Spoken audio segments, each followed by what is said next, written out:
You're the best. Don't say yes, ma'am, like that.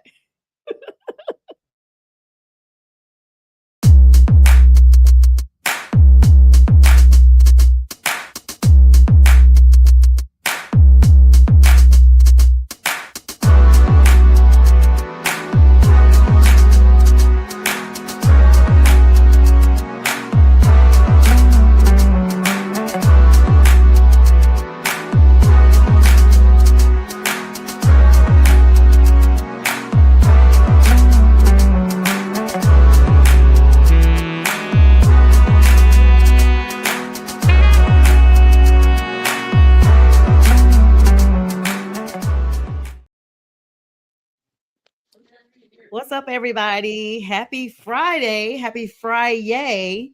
I'm Sonia, and of course, these are the fellas. And this is our legal score. I gotta get used to saying the legal score. This is our legal score presentation, used formerly Prim and Proper Sports. So thank you everybody for always supporting us, for the likes, loves, and shares. Thank you for Pink Fan Fur, for the reels and the promos. And thank you, B, for the hype music and all the stuff. And by the way, I do like my new theme song. I forgot to message you back last night on my other show. Absolutely love it. Y'all, we starting this special presentation tonight. We got our birthday guy on here, James J. Trey Martin is the Big Five Wizzo. He's joined me. I celebrated less than 24 hours ago, and y'all know my motto: celebrate all month long. So y'all come on, wish James a happy birthday. And what's up to you, REM Dizzle? I never know Yenzer. I never know what to call him. That's Robbie. You know Dizzle. Robbie, the Robberator. Dizzle. But anyway, James, how was your birthday? How are you doing? Uneventful, not too much. I'm just thankful to be 51, able to take care of myself and try to keep myself in shape and be with my family. That's it. Absolutely. And yeah, so and that's just what it's says all happy about. birthday, young Jack Wagon. I see him. And how are you doing, B? I'm great. It's Great. Friday. 2 days off until I have to go back to the madhouse again. Yeah. It's been a madhouse for the last month. I have to been taking on my responsibilities, but whatever. Yeah. It is what it is. Pretty soon I don't have to worry about those responsibilities. I have new ones. But anyway. Yay. There That's you another go. day. Elevating. And of course, because this is the legal score, I've been in a legal symposium since 9 a.m. I pulled up at like 8:50. Tort reform in Georgia. You guys, I'll probably talk about that on my next show. It's a lot of stuff that's going to affect premiums for our insurance. So trust me, it's something that's very important. And I'll make it brief and not boring, I promise. Because y'all know I'm not a lawyer. I'm a law student. That's going to be my new hashtag. I'm not a lawyer. I'm a law student. So when you come on, all the expressions or opinions, they may be factual, but it's not giving legal advice. So all right, guys. Speaking of legal advice, Kyler Murray to the Minnesota Vikings. Now, this is big news. He signed on your birthday, J Train. Actually, being released from the Cardinals. He sat around for a few days, longer than I thought he would sit around. 1 year, the veteran minimum. That seems to be the trend, guys, with the Minnesota Vikings. This is following a high-stakes visit that he just had to Minneapolis just 24 hours prior. They saw him. They liked what they saw. Apparently, they're like, hey, we'll put you on our team for 1 year.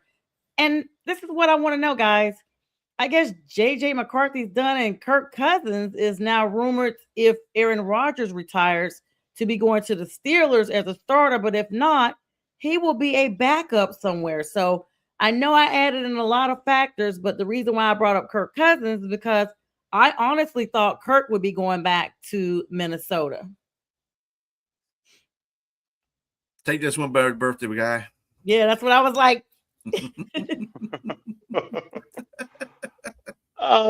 There's a lot to unpack there. Let's start with the first thing you mentioned in regards to Kyler Murphy getting a 1 year contract. I think it's a mixed bag in regards to what people view and of Kyler Murray, whether or not there's been talks about him being, whether or not he's a top 20 quarterback.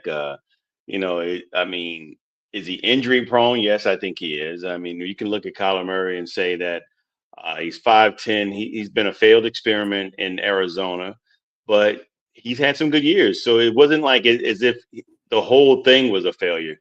Kyler Murray had some good years, particularly 2022 after he tore his ACL and recovered. He had a really impressive year. He went to the Pro Bowl. So Mhm. I mean, regardless of him playing out of the shotgun, you probably can play under center under Kevin O'Connell. But with Kevin O'Connell, what you're going to look for, I think the story here is not whether or not Kyler Murray can be successful there. It's going to be, I mean, under his own right. I think it's probably going to be more than that Kyler Murray can be successful there under the guise of or the tutelage under Kevin O'Connell and what he can do with him. Because most times when you see what coaches can do, they're going to make if the makings of a great head coach is one that can take a player and play to his strengths, play to the player's strengths. And I think that's probably what's going to happen here. You're going to see they're going to put it out there probably that JJ McCarthy and Kyler Murray are probably going to have camp battles. They're gonna go into the training camp, with the job open for either one of those quarterbacks. But in reality, one has far more experience as a quarterback, and that's Kyler Murray. And it's likely, for all intents and purposes, that he'll be the starter come 2026 season. And whether or not he's successful, that's yet to be seen. But he's got a lot more weapons here in Minnesota than he did in Arizona, and I think they have a great opportunity to be successful in that division with Kyler Murray under center. In regards to the Kirk Cousins discussion, Aaron Rodgers, I mean, we've seen this rerun over and over and over again. And what do we do with Aaron Rodgers? I mean, what does Pittsburgh do with Aaron Rodgers? I'm not so whether or not Aaron Rodgers comes back or leaves or retires, plays, it's just not great. Aaron Rodgers is in his 40s and he's not playing like the old Aaron Rodgers that we used to see. And so Kirk Cousins they might want to kick the tread on to Kirk Cousins and bring him in, even if Aaron Rodgers is going to play. Let them two have a battle and duke it out, and let's see who's the best quarterback at this point. Yeah, I agree. Yeah, B, what are your thoughts? I mean, I honestly didn't see Kyler Murray going to the Vikings. I don't know where I thought he was going, but I never thought about the Vikings. I'll just say that. I mean, that was the rumor mill from the get-go in the free agency that he was going to go to the Vikings because the Vikings were in. I got to say something about the Vikings in this regard. They are having a problem getting a quarterback there because they made a mistake in the first place last year with Sam Darnold. It screwed up the whole timetable on JJ because JJ could have sat behind Sam Darnold and got a lot more learning done. Right now JJ, I'm not saying he's a franchise quarterback. I'm not saying he's an elite quarterback, but he's a quarterback that you can put on that offense and get the job done. But he's got to have – I think he's one of those guys you have to actually sit down and let him soak in stuff because he's not one of those quarterbacks that are going to come out there and throw haymakers at you. This is not going to happen.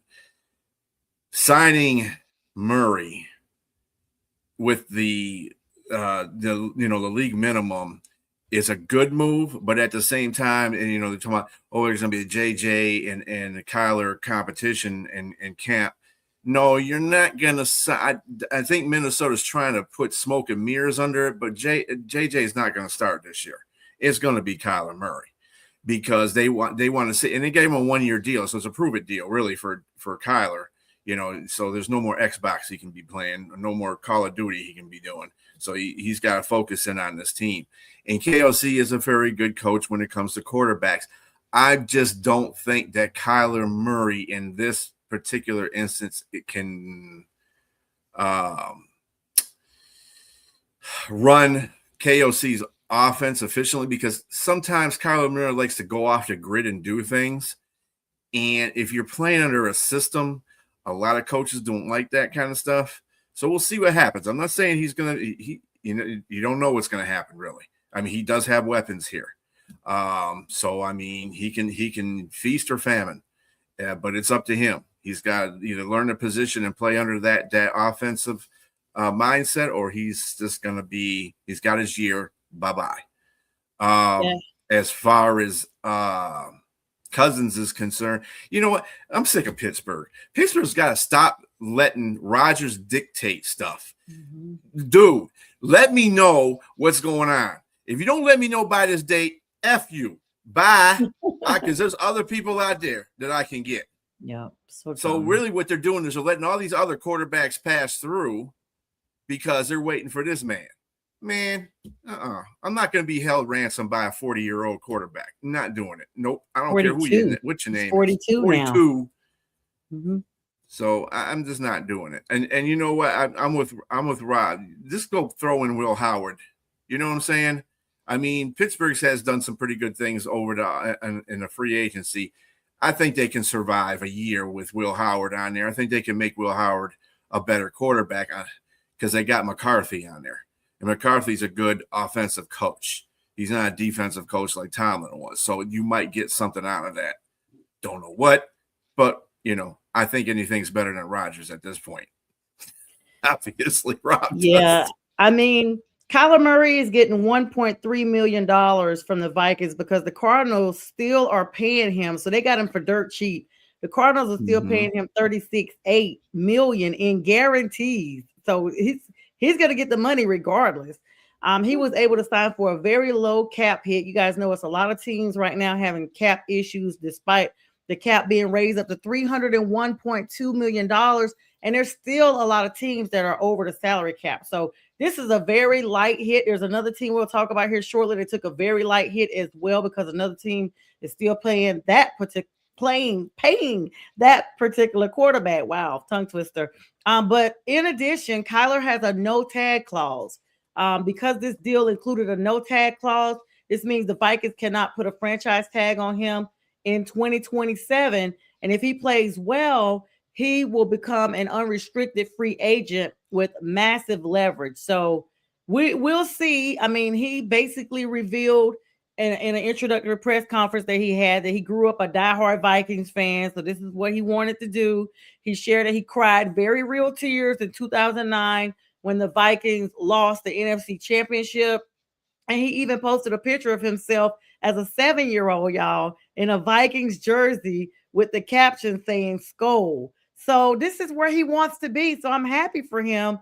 I know a lot of people are saying there is a competition, but I don't know. I mean, JJ McCarthy, 2024, we're now almost starting the 2026 season. So that's 2 seasons removed. He struggled with a bunch of injuries, ankle, concussion protocol, broken hand, and just was inconsistent even when he was healthy throughout the entire season. So I think since they got him for the Lowski, they're going to just go out there and at least let him see, what he can do. Of course, Kyler has his own issues with injuries, so we don't want to forget about that. I mean, no quarterback that's available right now is 1,000% healthy. I don't think we're going to see that. He was on IR. He had played 5 games for the Cardinals, but his entire 2025 season was shortened because of that. He had, even with that, 962 yards, 6 touchdowns, 3 interceptions, so a split there. Rushed 29 carries, 173 yards, and 1 touchdown. His passer rating was decent, 88.6. 2024 for the Cardinals, he played the full season. That's the one we were talking about when you guys were talking about how he performed pretty solid. That was his last full healthy year in the league, y'all. He had over 3,000 yards, close to 4,000 in passing, 21 touchdowns, 11 interceptions, but 21. And then rushing, he had 572 yards by himself with 5 touchdowns. And in 2024, he became the second fastest player in NFL history to reach 1,500 career completions. He had 2,248 attempts, trailing only from Justin Herbert. So he's had a lot of good stuff. Total of over 20,000 yards with his time in the league from 2019 until now. I can't believe it's been that long since he's been in the league. So we'll have a chance to see what he looks like. And like you said, B, I know Minnesota is still clenching their teeth with the whole Sam Darnold thing. So they don't want to have a repeat because you want to talk about Skol. Those fans are going to be scalding hot. Okay, forget a scold. They're going to be scalding hot. So congratulations to Kyler, especially for him, going somewhere he clearly wanted to be since he was a kid. And that's as we say, that's how it goes. I don't know, guys. Do you guys think JJ McCarthy, like, This is his make or break season. So if he's not playing, he can't even make or break if Kyler's coming and taking over. Looks like the Vikings are going to be looking to move on from him in the third season. I don't think they're going to be moving on. I just think that they need to sit JJ down behind a veteran quarterback, which Kyler Murray is. I wouldn't say he was the best example of a veteran quarterback, but he is a veteran quarterback.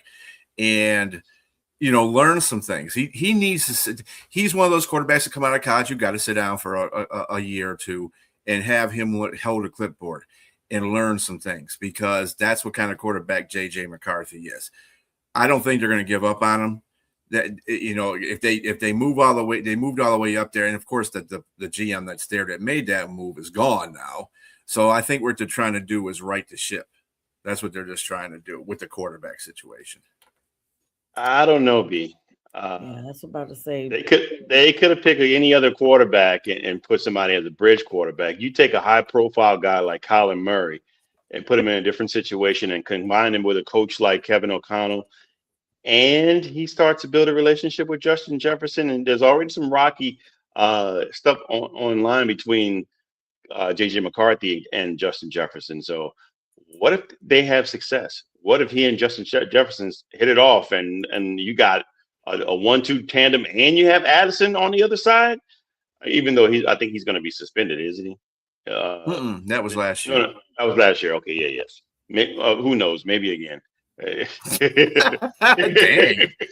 Sorry, I'm not saying. It was for PEDs. Sorry. Addison. Whatever it was he was doing. So but again, he's a good number two. Kyler's never really had that, and they have a good. What's the tight end's name? I can't think of it. Sorry, is it Hawkinson. It's Hawkinson. Yeah. Yes. And they brought Jones back, and they got I think Jordan Mason's still going to be there too. I don't think he's had all that in one offense, and then I like the offensive philosophy of Kevin O'Connell as well. If he balls out, you might have to sit another year or maybe trade him. In JJ McCarthy, because they may be giving Kyler Murray a contract. Who are you going to trade him to? Who are you going to trade him to? He really doesn't have any body of work. He's really going to. We're going to trade him for a bag of chips, because that's about what he's going to go for. There's nobody that's going to want a quarterback. Well, don't forget about the M&Ms that go with the bag of chips. And let's get that Coke going. They're going to have to. They're going to have to put JJ in. If they're going to do that, they will want to market JJ so that he can get good trade value. This is the point I'm trying to make. Right now, he has no trade value. Nobody wants him because of the output that he put in there. And unfortunately, and a lot of that's not his fault. A lot of that's the fact of how Minnesota set up the quarterback situation last year. You put too much faith in a guy. You shouldn't have been he never should have went number one. You shouldn't have been in the first round, and period. And a trade up for him, and a trade with the Jets to trade up for him. Come on, Minnesota. Eat a Snickers bar, because you're not acting normal. I don't know what's going on with there. He's sitting there, like I said, quite a minute. Yeah. And another thing about Kyler Murray too, you gotta. It's great that he's playing for a team that he loved growing up as a kid, stuff like that. That might give him motivation. But we've seen Kyler Murray be the Kyler Murray under Cliff Kingsbury that's done so much, and then we've seen the Kyler Murray that the Rams just intimidated so much that he folded like a lawn chair. And so you're going to either get one of those two. So you got to make sure you kind of handle him with kid gloves in that sense. And I think KOC is a good person to do it. But that offensive line, man, they've taken some hits this offseason. So he better be running. When you get in the league that long, though, the kid gloves are off. This dude's been in the league going on 6 years. Like, there are no more gloves, period. Kiddie or adults. Like, you're out there freezing your limbs off. You're getting no gloves. But anyway, we'll stay tuned to see what goes on. We'll probably be having the same conversation next season if there's no change. I do want to talk about another player, guys. Actually, two more that were sold for chump change. And James, I want to start with you, because both of these trades, well, one wasn't really chump change, but one other one was, involved the NFC South. The most shocking news to me, I'll hold for a moment, But the other one, Tua Tagovailoa from the Miami Dolphins, is now the Falcons, the Atlanta Falcons. Looks like starting quarterback, James. Looks like Yeah, looks right like now. for now. I mean, he's signed a 1 year, another veteran minimum, like we've been talking about. So 1.3. And despite a low cap hit, he's gonna still get $54 million from the majority of it being paid by the fans due to previous contract guarantees. So once again, the Falcons general manager Cunningham confirmed today, Friday the 13th, that there will be an open competition. But y'all know we don't believe that. He's going to battle supposedly Michael Penix Jr., who's currently recovering from this ACL injury still from November of last year. He's joining Kevin Stefanski, who no one's impressed about him being in Atlanta, not even Falcon fans, James. Coming down here with your 8 wins, which is what the Falcons already had by way of an NFC South toss up. And so it's not like you brought, not like you brought, I'm having a brain freeze. Josh Allen's coach. You didn't bring the McDermott down here. And so if you didn't bring him, or one of the Harbaughs, what are you talking about, Atlanta? I'm not impressed. But anyway, Stefanski is basically saying his system that he brought to Atlanta is relying heavily on timing and accuracy. So those were two of his greatest strengths while he was in Miami. Now he had like 2,600 passing yards his last season, and but he was ranked like 22nd. So nothing impressive. Just third most interceptions in the league. So nothing impressive. Started 14 games out of the season. Completion rate 67, so a little over half. His passer rating was just as high as Kyler's, 88.4, but he took 30 sacks, which would probably explain a lot of those interceptions because he probably was coughing them up when he was getting taken down. The key reason for Miami's move was supposedly a restructuring, a regression over the last 4 years that we've seen from Tua and the Mike McDaniel. But his expected points added per attempt plummeted, y'all, from plus 0.18 in 2022 to negative 0.1 in 2025.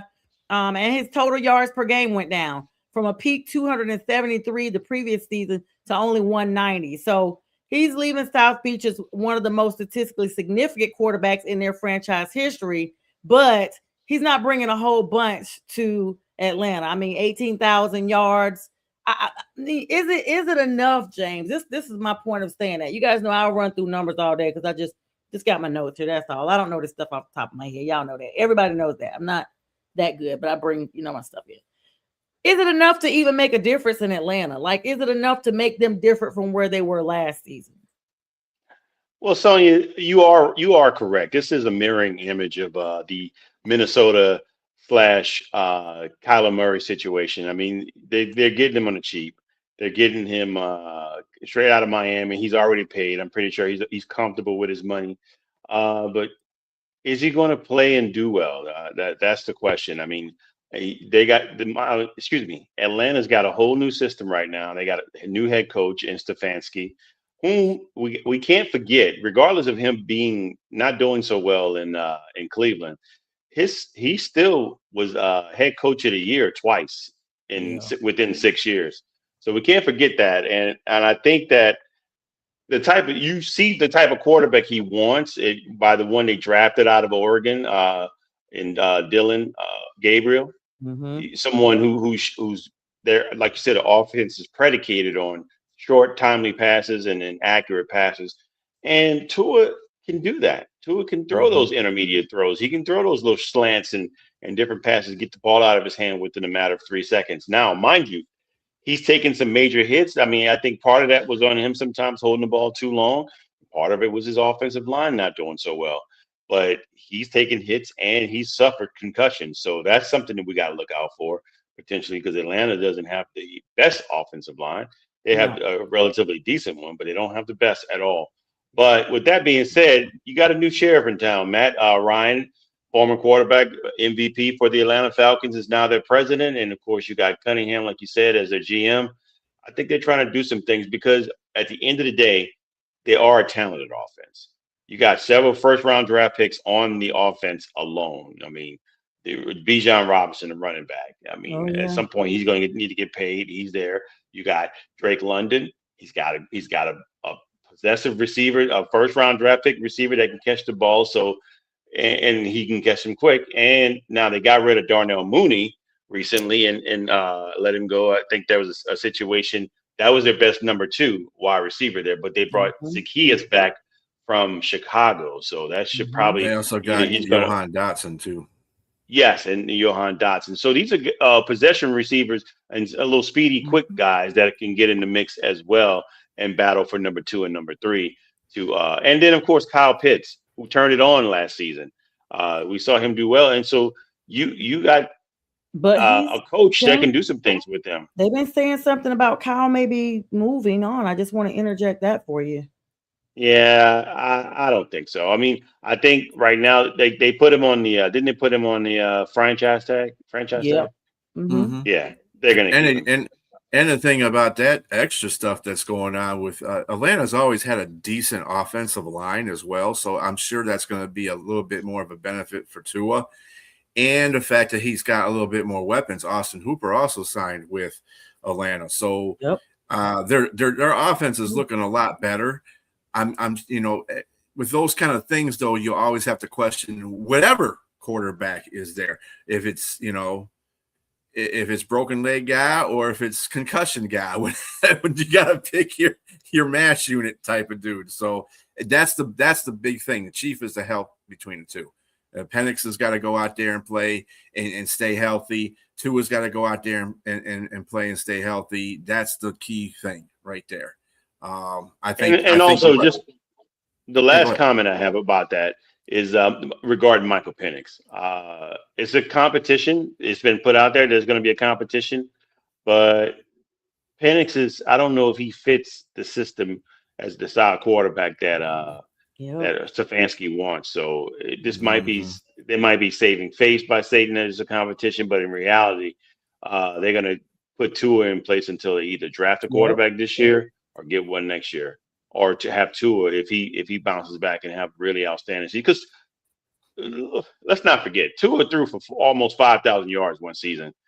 He's thrown 1,700 yards twice to Tyreek Hill. That's nothing to sneeze at. So he can throw the ball. He can sling the rock. You just got to protect him and make sure his head doesn't touch the ground. Because I mean, he needs one of those big balloon helmets. He's got one They of those. said they had Yeah, it. They've been saying they had him one. You know, everybody got jokes and stuff. It's so big. It's bigger than that one other meme ones, where he's got that big like old a Darth TV Vader sitting looking on his helmet head. on. He needs to be Lord Helmet 2.0 for sure. Right? I guess so. In gist, yes, he is. Yeah, he's So I recovering guess from surgery, so we don't even know if he's going to even make the first Sonya, don't call him month. that, please. Don't That's call a him what? pause. Jizz. Pause. What? Nothing. Yes. Never mind. No, I didn't. No, I was saying. Yeah, no. So the gist of it is what I was saying. There you go. You. Gotcha.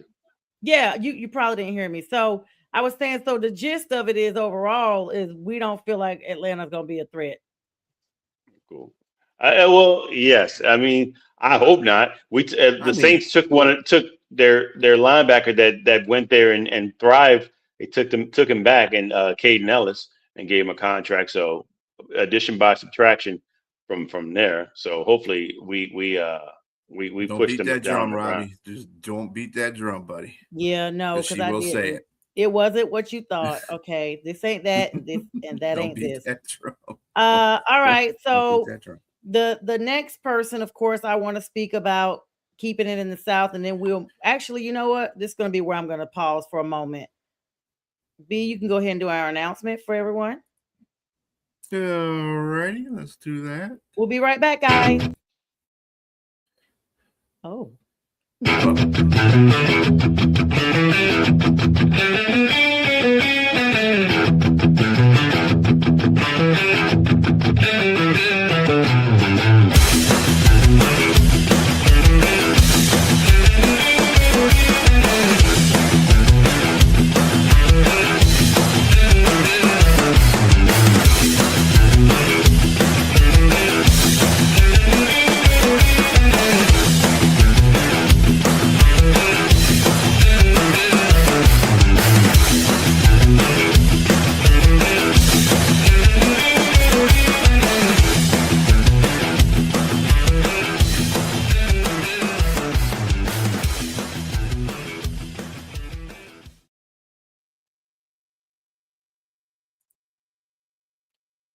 Okay, we're back. I thought we had one more promo to run, but I guess we don't.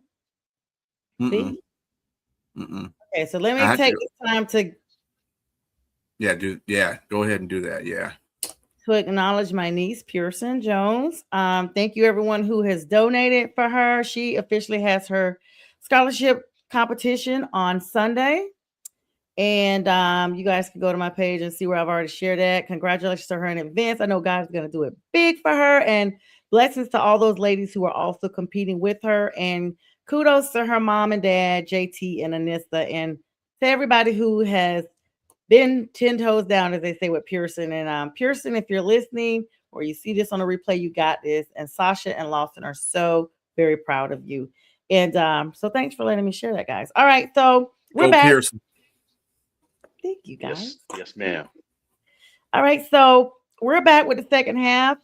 And B, I'm sorry, after I ask this question to James, then the next segment I'll have a bunch of questions for you. But this is NFC South business. So I have to ask James. Plus, he's like, 100% on it.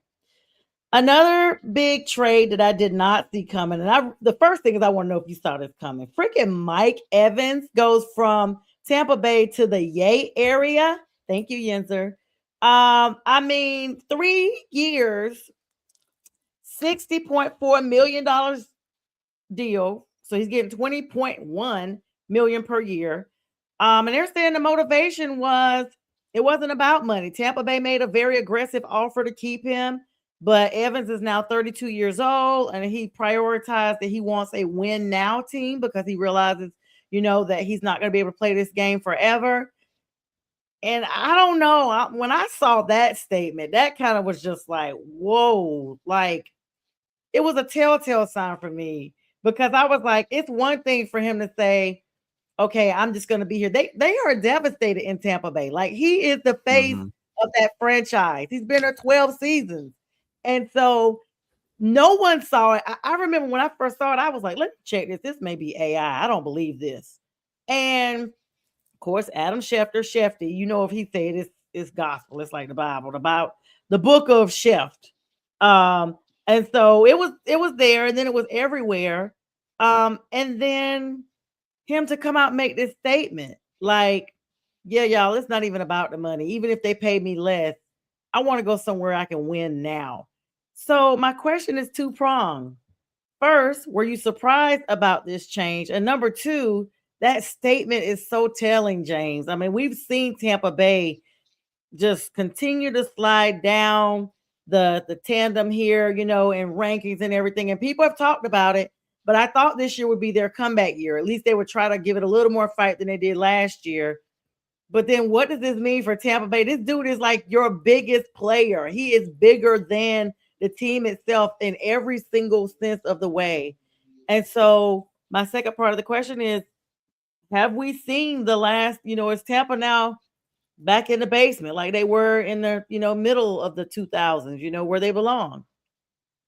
I mean, Sonya, it's possible. I'm gonna tell you, it's possible. Look, when Tom Brady came to town, he they got opportunity to see what winning was like. They got opportunity to see what leadership was like. They got opportunity to see he rubbed elbows and stood in a huddle with somebody with a field general. And no disrespect to Baker Mayfield. No disrespect to him. I think he's good in his own right. I think Todd Bowles is a good head coach, but the situation was just magic with Arian. What's Coach Arians' Bruce name? Arians. Bruce Arians. Bruce Yeah, Arians. Bruce Bruce Arians. Arians. Mm-hmm. It was different, and no risk and no biscuit got tamed a little bit. And again, having Tom Brady there, they were able to see what winning was like. And then once you get that taste, and then you're not able to get to that mountaintop again. You have opportunities. You have really good teams that are in place, but then you seem, for whatever reason, you seem to let that go by the wayside. So I think in this situation, he knows what's out there in San Francisco. He knows what type of head coach is there. He knows that there's a really good quarterback there. There's a really good system there. There's an opportunity there. And so and then you go into California, let's say, do I want to go to San Francisco or do I want to be in Tampa Bay? I mean, he's been there his whole career. like you said, 12 seasons, 11 of those with 1,000 yards, tying Jerry Rice. Mhm. So there's a lot of ties back in Tampa Bay, but he's about to retire, so he wants to go get him another ring, and he has an opportunity now, and he's still getting paid. He's got 2 years, 60 million or something like that. Yep. Yeah, and I mean, but so he didn't perform as well this last season either, though. James, we I mean, we saw him in. look. Let's not get it twisted. My man has always had some sort of injury problem, hamstring problem, his whole career.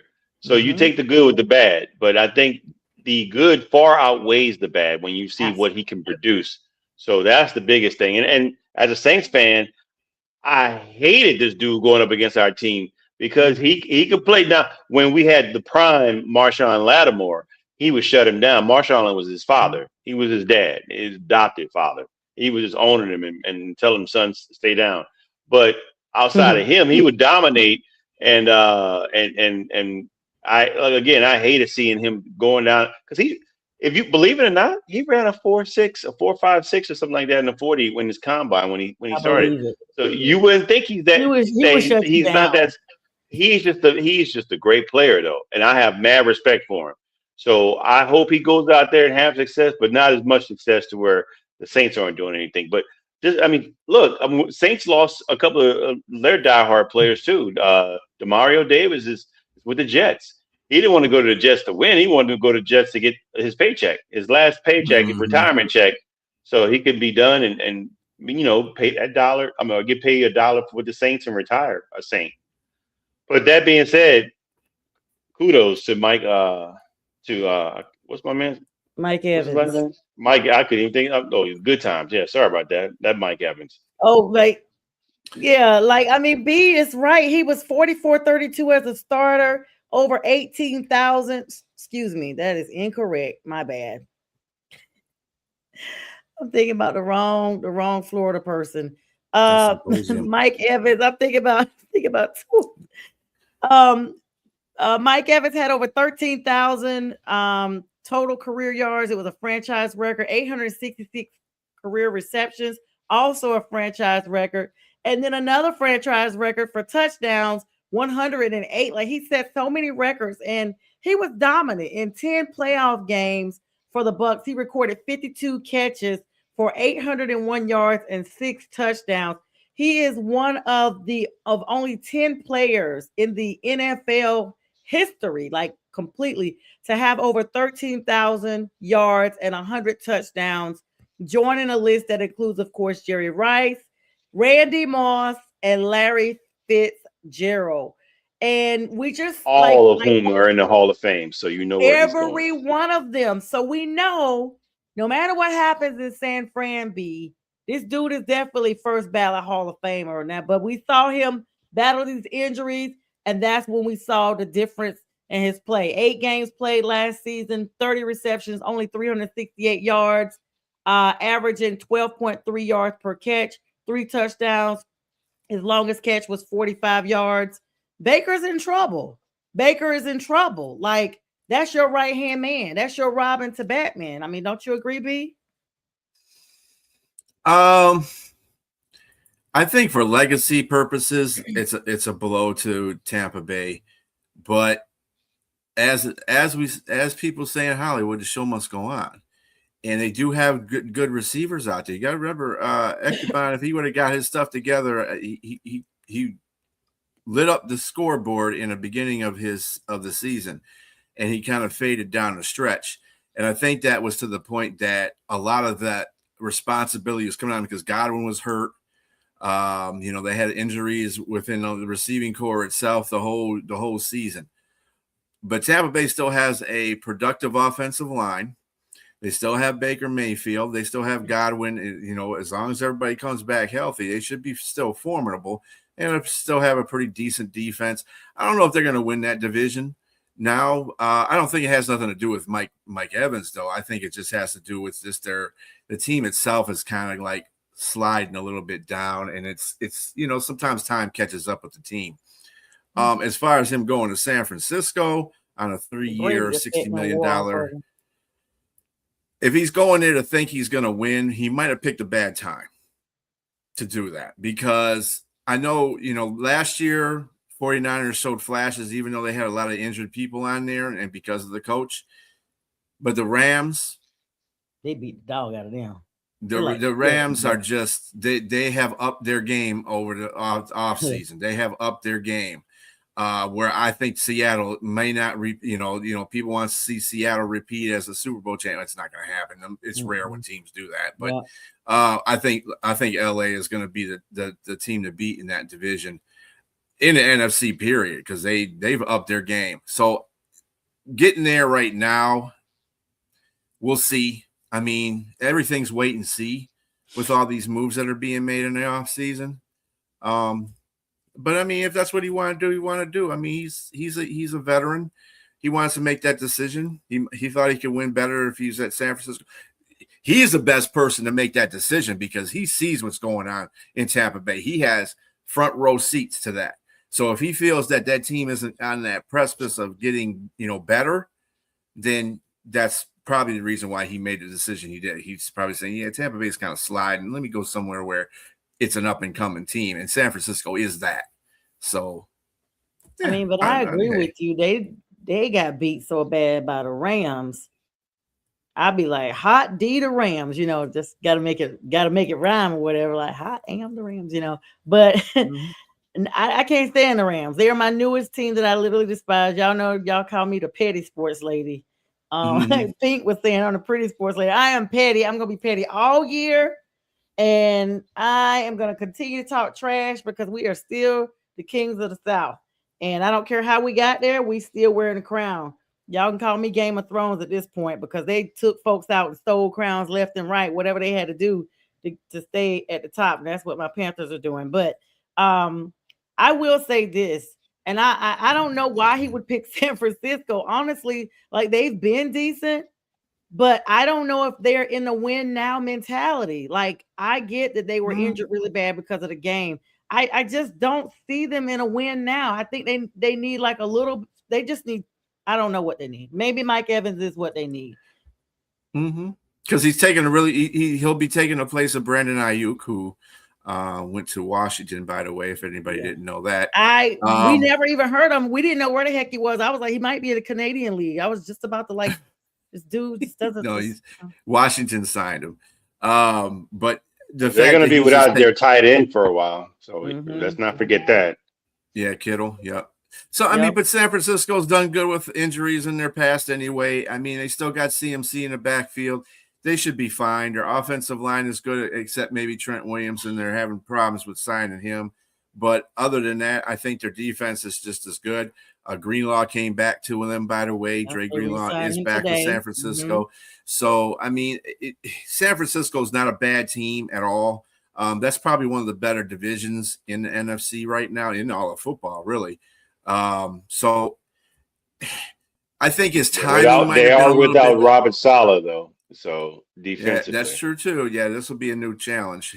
But we'll see. We'll see what happens. Like I said, everything's a wait and see. A lot of things have changed in the NFL. Coaches change, players change. I mean, I think I read somewhere in the NFL, it was the most spent on free agents ever in NFL history. It's like in the billions, like 60 billion or something like that, 90 billion, 60, somewhere around there. That was a huge amount of spending that the NFL did. And it's funny because on one hand, you got these cap hit teams, and then on the other hand, you're spending this much money. So it kind of doesn't make sense. But it makes sense. I don't know how to say it. It's weird how these teams are. Oh, we don't have any cap space. Oh, whatever, dude. You make it happen, Captain. Okay. So this may be a night. If it's okay, guys, we may need to go about 10 minutes over because I got a lot to still talk to y'all about for the NFL, and I need to get to the NBA, and I need to get to March Madness. James, I promise not to hold you up super late. 10:10, we're off because we're the last show, right, producer? That's correct. Okay, I'm gonna try to expedite this. I think I spent too much time on Kyler Murray. My bad, guys. You're good. And if we see James' camera go down, we'll just know he's out. Then we'll see him in the morning. So, because James be working hard, he gets up early. So anyway, all right. So let's talk about two other things in the NFL before we move on. I want to talk to y'all for real. B, I want your take on this.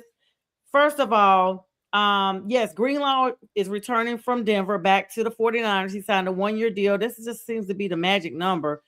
He did have 490 tackles with Denver, over the last 6 seasons. My bad, not just with Denver. So he's back. As of today, he signed.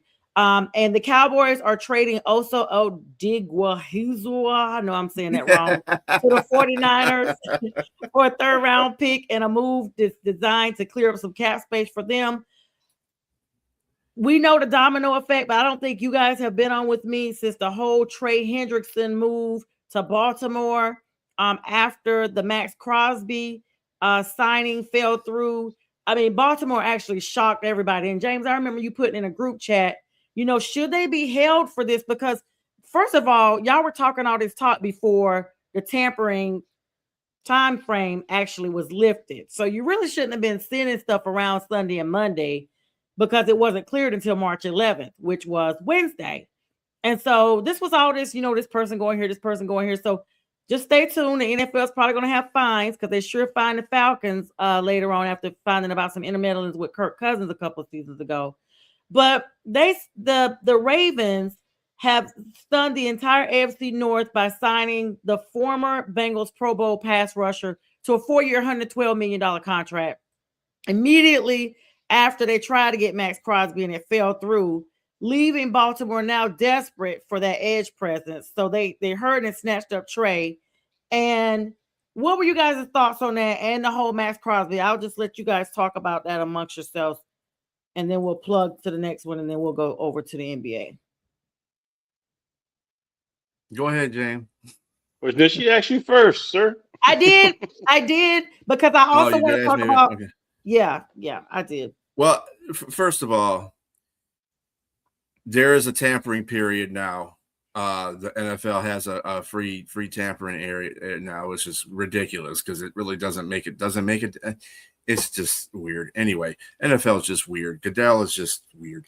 But as far as Max Crosby, the trade being nixed because they found out that his knee was maybe worse than they thought it was going to be. They knew they were getting damaged goods, but sometimes I kind of leave it like if you get a used cars now, they give you a 3 to 7 day window where you can return a car if you feel that it's not especially in used cars, if it's not going to be the car for you. And so I feel that this is the kind of scenario that they had. I know a lot of people are saying, well, they might have had buyer's remorse because it's the first time they had to give up draft picks for a player, ever, basically, because that's how their franchise never worked. But I maybe, but at the same time, they were trying to get Hendrickson too. They were trying to get both of them guys on that team. Hendrickson just coincidentally came later after this trade was nixed, but they were trying to get both of them. So they were trying to get bookend edges on this team. I think the thing that's undermining this whole situation is people are getting on Baltimore for what they did. It's the Raiders' fault. You sat here and you told this man you weren't going to trade him. The man did not want to be traded, nor did he open his mouth to say he wanted to be traded, and you traded him anyway. And then he gets put back to, oh, okay, it's great.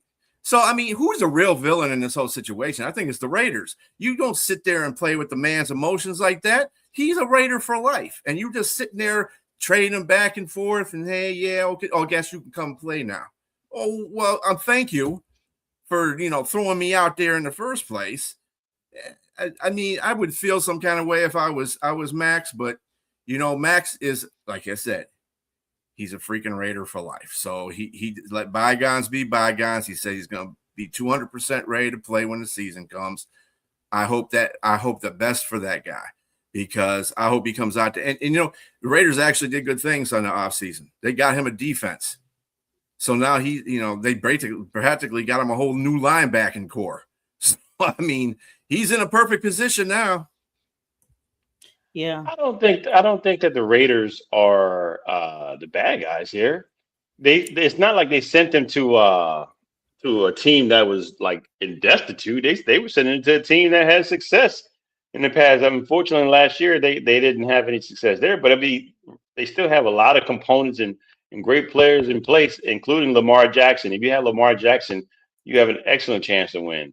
And you sent them there for 2 first round draft picks. So you were trying to obtain 2 first round draft picks. I think where the Raiders messed up, I don't know the situation. I mean, I read an article saying can how can some team either recant or renege on a deal like this? Is when if a player does not pass the uh, the medical Physical. or the physical.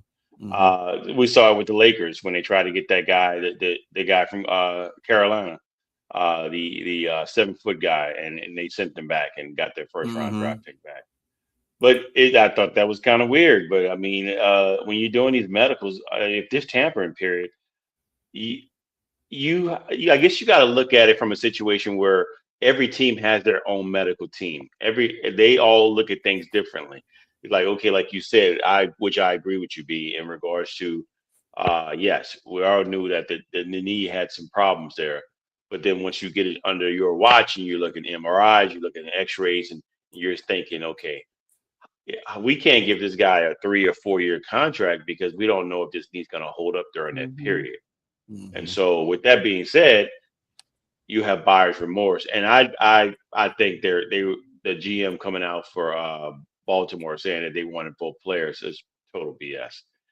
They figured. I think what it was is they figured they could get Trey Hendrickson, who has no knee issues, and he's a free agent. We can get him for maybe close to the same price or maybe a little bit less, and we Without keep giving our up picks.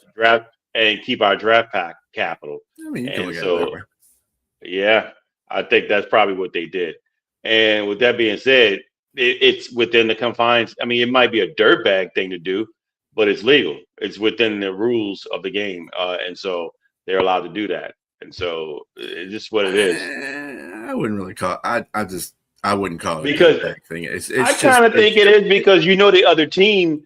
First of all, they're not they're your conference. They're a conference foe, and they got to put money out there. They clearing space of the cap space to try to get other players, which they did. And so now you got to bring this guy back, and you're putting him back on your books. So it kind of messes your money up. So yes, it is a little bit of an issue there to me, and I think that's where everybody's like thinking, like, wow, this is well, a that's little because, dirty. and that is only because they have a tampering period now. If they didn't have a tampering period, I guarantee none of this stuff would happen. Because this is a failing of what that tampering period does now. Because you can't, you got all these people signing, all these people promising to sign on Wednesday, and you're putting it out there in the public. Okay, before you couldn't do that because you're not allowed to do that. So they basically they wouldn't be able to have stuff on their books yet because they wouldn't be so sure that would happen. You could say something to the agent, doesn't mean the agent and the player are going to agree to that until Wednesday. So now you have that tampering period now that's free, and this is causing a whole bunch of problems. See, this is what happens when you change stuff around. So anything small like that with this free agent tamper period is going to cause a whole bunch of mess. And yes, it's getting a lot of traction. It's most money teams have spent on free agents in NFL history. So I guess it's good for that. And I think that's what Goodell is always trying to do, is trying to put the emphasis on the brand, but he's not thinking the whole thing through. It's kind of like NIL in a way. You know, you got it's a good thing to play the players, but have some rules that go along with it. And he's just foreshucking the rules for the free agency period now. So it is what it is.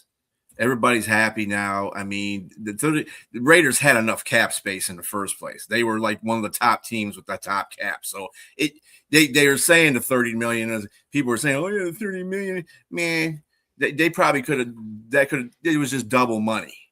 They would have had left some on the books anyway. So it is what it is. But Sticking with you, B, and then I'm going to ask everybody about their team changes so far. Sticking with you, B, the Kansas City Chiefs are the new landing spot for Kenneth Walker, the third massive $45 million deal, making Isaiah Pacheco expendable. And now Isaiah has landed in the Lions' den. This is part of a larger chain reaction that saw that when the Lions traded David Montgomery, Monty, to create room for Pacheco, so it was a domino effect.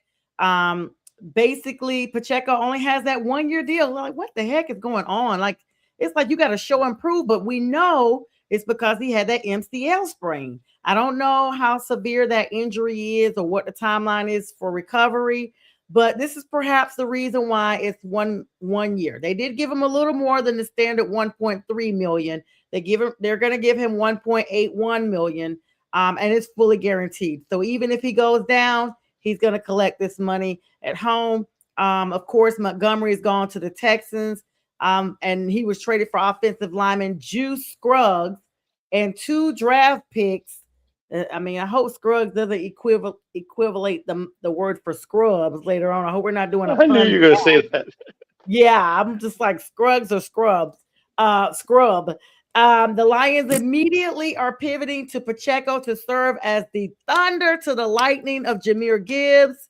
And he's expected to take over the heavy lifting duties previously held by Montgomery. And however, unlike the 50-50 split of previous years, the Lions front office has indicated Jahmyr Gibbs will be the clear lead back, while Pacheco will serve as some high energy insurance policy for y'all to make up for those short yardages. You know, they want him to be a specialist on that. Of course, Pacheco's final year in Kansas City sidelined him because he was limited, even, when he was there, lower leg injury, the MCL sprain that I'm talking about, missed 4 games because of that. Only 462 yards rushing, which was a career low for him because of that injury. Only 3.9 yards per carry. First time that he was under 4 yards per carry in his entire career.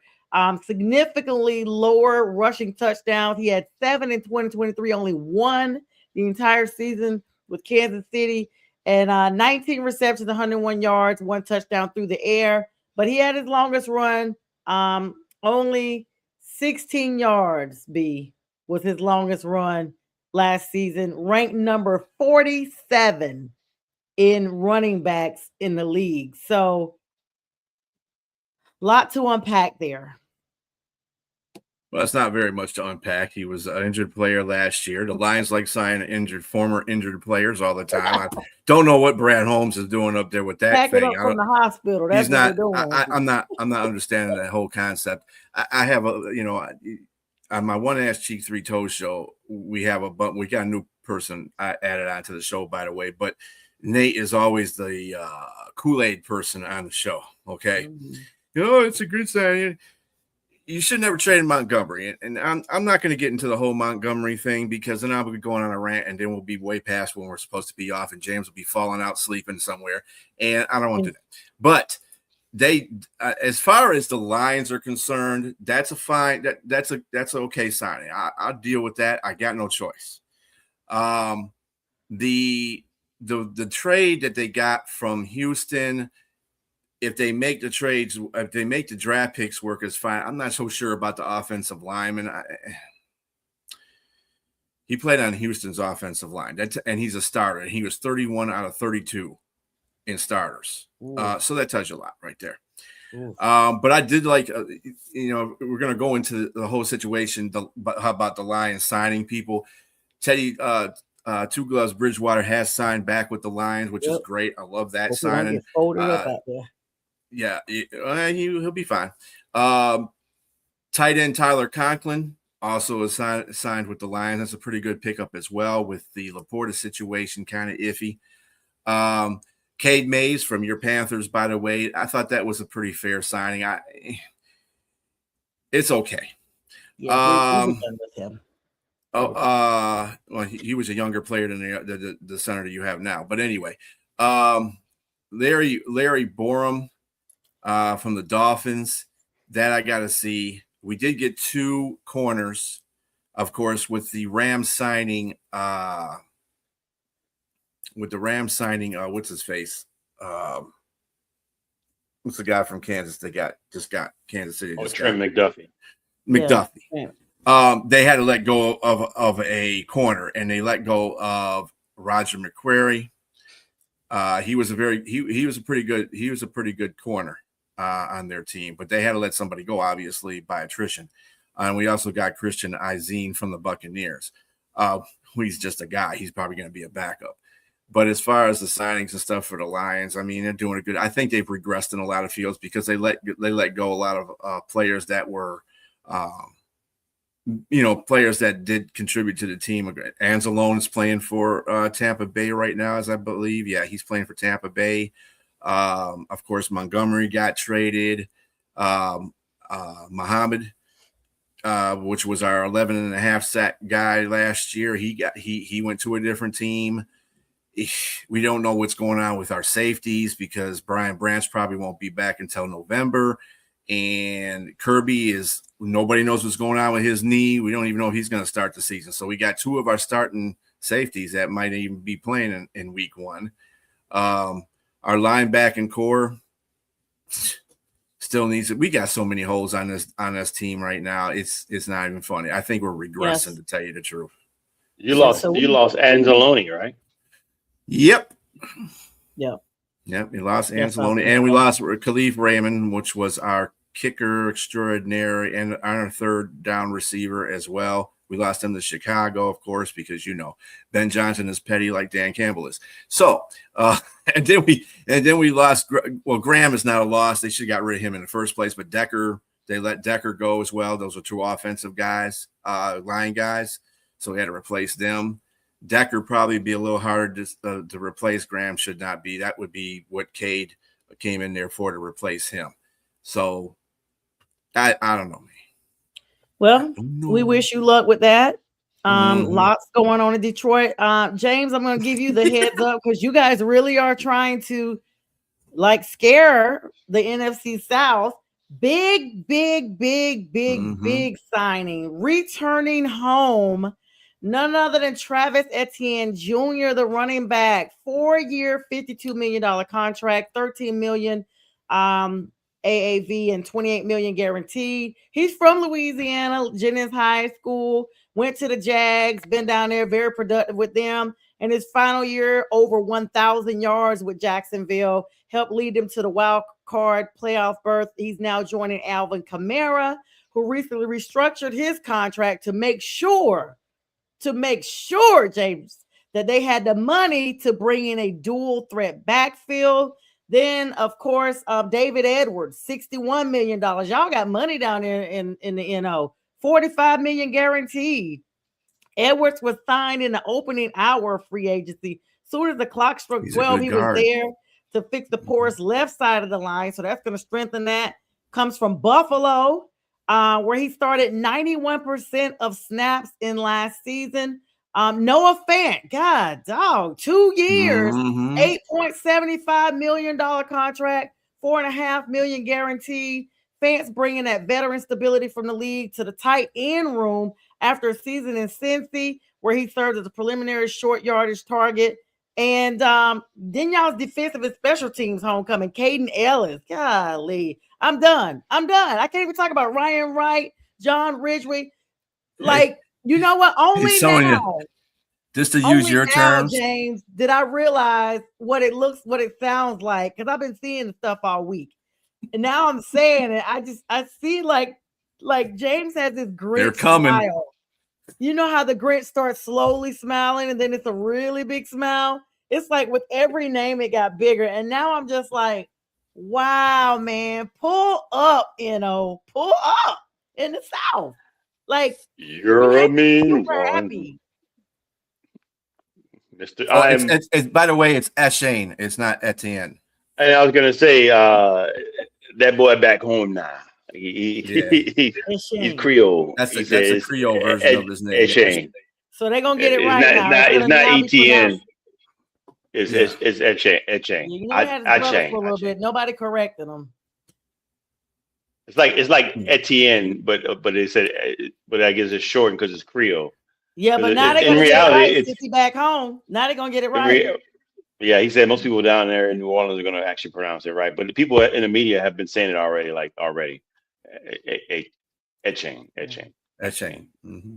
But it's really Etienne. But I mean, when you it's just French, it's a true Yeah, It's that Shin. shame. form to That's pronunciation. Cree. That's definitely a But Creole he's French. Creole. It's Creole version of Mm-hmm. it. Yes, it's etching. Mm-hmm. But But y'all did that being lose said, Levante Taylor though, your cornerback, and then yes, but Demario the only problem Davis. with yes, and possibly Cam Jordan if he's going to Ooh. Kansas City. There's rumors I about I that. saw that, but I didn't know that was like really gonna happen. Possibly. I mean, I don't know for sure. It hasn't been No, written I'm in glad you've stone been yet. saying that because Lions fans been wanting him to come in here. Oh, because he's got rapport with Dan Campbell. I said that don't mean nothing. You got Brad Holmes as the damn GM. He ain't gonna sign nobody because he's cheap. Anyway. So what the Saints are Okay. doing, they're not keeping ties as they used to in the past with old players. And so, I mean, you got a new regime in here. You got Kellen Moore, Brandon Staley. They want their young players. They want to. They got a new philosophy. You're breaking ties with Sean Payton. That's what you're seeing here. You're breaking ties with the old regime. You're letting guys Mhm. go that that are like they're a little long in the tooth. They're hanging along. Yeah, although Cam had 10.5 sacks last season, you just though still he may fall off this year, and you don't want to pay him like he's not falling off. Same with Demario Davis. Even though he's the heart and soul of that defense, he's the leader in that team. Next to Drew Brees, he's probably the second best free agent the Saints organization has probably ever had. But he's 37. You have to let him go. You gotta let younger guys come in, and you gotta. I Let it know it's just go. it's yes, another love TKO is really hidden in the Another defensive part little side of it. TKO. Yeah, Let him go. but That was right. funny.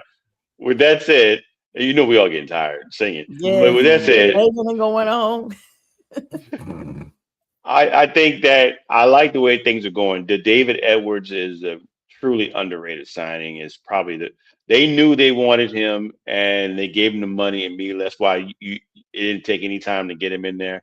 Mm-hmm. And he's probably one of the highest guards in the left guard spot for in pass protection for in PFF. So that's going to really help Shuck out and the running back. We last year the inside when I got some media for the data statistics in regards to inside zone running. Alvin Kamara wasn't doing it. He wasn't doing it, man. And 4.3 yards per carry for Etienne. I keep wanting to say Etienne, but as for Travis Etienne, he's got 4.3 a clip, and so Mm-hmm. he's fresh. We got him for 4 years. A lot of people think that contract might be a little bit too expensive. 4 years, 52 million, but it's really not. When you think about it, he's 13 million a year. You're about to see guys get paid. You're about to see B, your guy. He's gonna break the bank. Uh, Jameer Jameer. Gibbs. Mm-hmm. Yeah, you're going to probably be seeing 16, 17, 18 million a year. You're probably going to see 16, 17, 18 million a year for Bijan. Those guys are going to break the bank. So 2027 is about to be on and popping. And then in the long run, when we see what we got for 4 years, you got age 27, 28, 29, and 30 for Travis Etienne. We got him for a steal at that price. So I'm Yep. excited. And then this opens the door for the draft. That's what I wanted to Mhm. say. Picking at number 8 overall, don't be surprised if Jeremiah Love falls to 8, they still might pick a running back, and you'll have both those running backs. And the way they restructured Kamara's contract, he either may retire, stay on the team, or get traded to another team, maybe like the Broncos, Sean Payton reunion. Wow. You never know. So we'll see that. But again, the door is open because we need another linebacker. We may get Sonny Styles. We can get a guy like Caleb Downs. Considering we lost what's his name? You just mentioned it, Alante Alante Taylor. Taylor. Yes, he can play that same role because he's like really a beast at what he did at in Ohio State. So my point is we're in good position. We're in good position for the draft, and I'm ready because Well, the South it need to see us. We coming up, just like you say with your team. we We coming. We coming.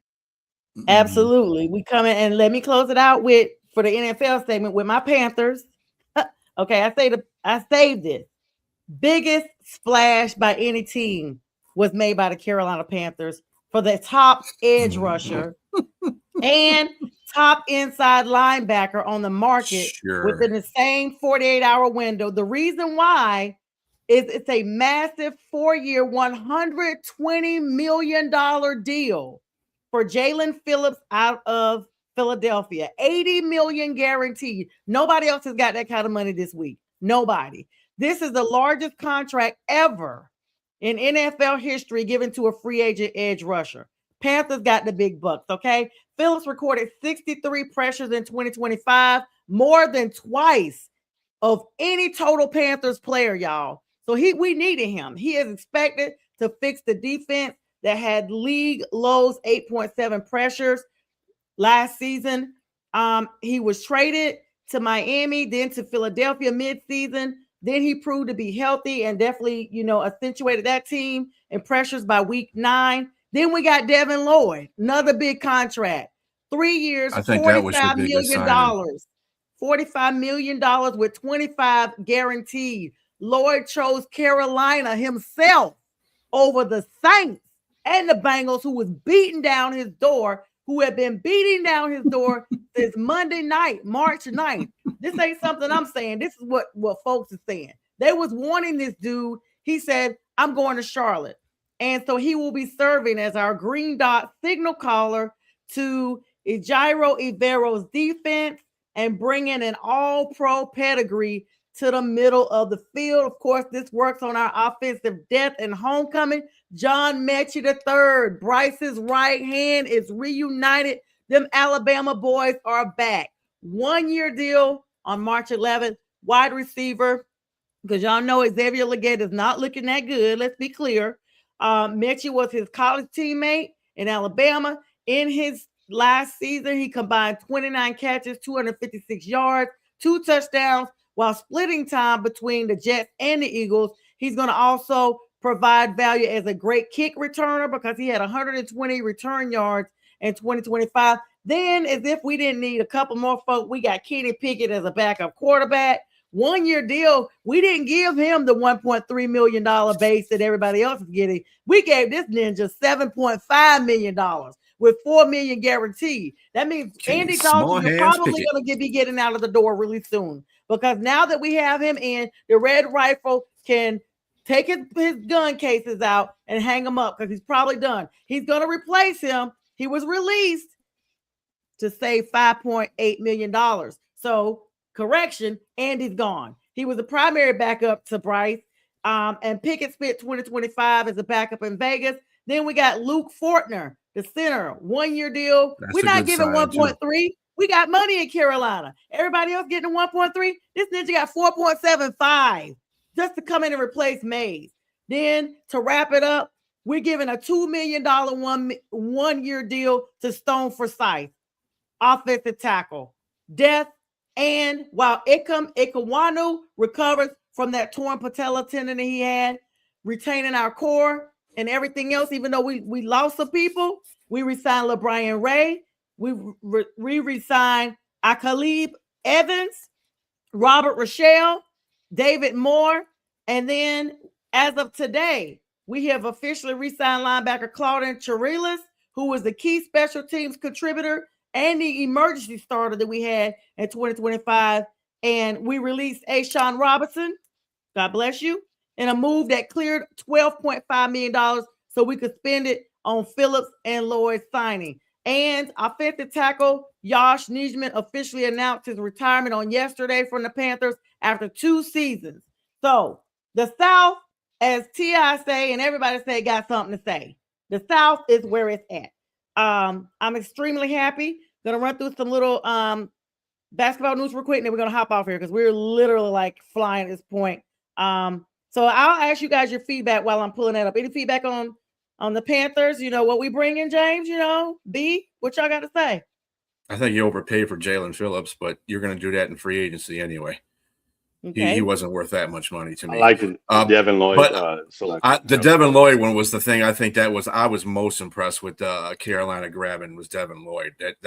He's going to be a difference maker on that team. Yeah, he definitely is. Get ready. All right, SGA. You're going to need him. What you say, James? you're going to need him. Oh, we got it. We got this. We didn't spend all that money for nothing. I may have to go down there and suit up if DB. On yesterday, on James's birthday, SGA, one of his favorite players in the NBA, made history, 104-102 win over the Celtics. He scored 35 points, marking his 127th consecutive game with at least 20 points, breaking Wilt Chamberlain's 1963 record. That record was over 62 years old, and he broke it. And right now, the Detroit Pistons and the Oklahoma City Thunder are leading their respective conferences as the league enters the final stretch of regular season. And then March Madness, we're wrapping up with that. Conference tournament chaos started today. The Big Ten, Michigan edged out Ohio State. Congratulations, Michigan. Definitely congratulations. I'm glad Ohio State went down. Fern, I hope you're watching. In a nail biter. Meanwhile, Wisconsin survived an overtime thriller against Illinois, winning 91-98. It's upset, actually. Florida knocked off Kentucky, likely pushing the Wildcats down to a 5 or 6 seed. Oklahoma's on a 6-game win streak, heading to their quarterfinal against Arkansas. A win today will likely clinch their tournament berth. Big East, of course, number 13, St. John's is currently facing Seton Hall in a high-stakes semifinal, and St. John's is looking to stay in the top 3 seed. And then let's move on down. You guys already know about Duke. You know about South Carolina, and you know about all them. And that's all we got for today. Make sure y'all join B and J's in the morning. They got an early morning, 8 a.m. for the debate show with Jack Hirsch, and then Sunday morning for the big sports show. Any closing thoughts, guys, before we make like these fun and hop on out of here? Just something. You got Duke has lost a pretty good player for the rest of the season. And Caleb, what the hell is his name? Caleb. Yeah, he broke his hand. And it showed against Florida State. They damn near almost lost that game. Yeah. So it's something going on with the Calebs because UNC lost their Caleb Williamson to like a hand injury right before. I said, they jinxed us because they weren't going nowhere. So now they try to jinx us. It's the Caleb unfriendly year. I don't know. Yeah, well, I'm wearing my women's Duke team because we win. They've won again. This is last year. They won again. And them Duke boys just won't quit, like Roscoe said. Duke boys. All right, guys. Them Dukes, Roscoe. All right. So B, James, and myself have had an amazing time with you guys. If you're seeing the replay, please still comment because we come back and check comments later. And make sure you guys join us on this platform for more shows throughout the entire weekend. And y'all have a great one. I love you, Pearson.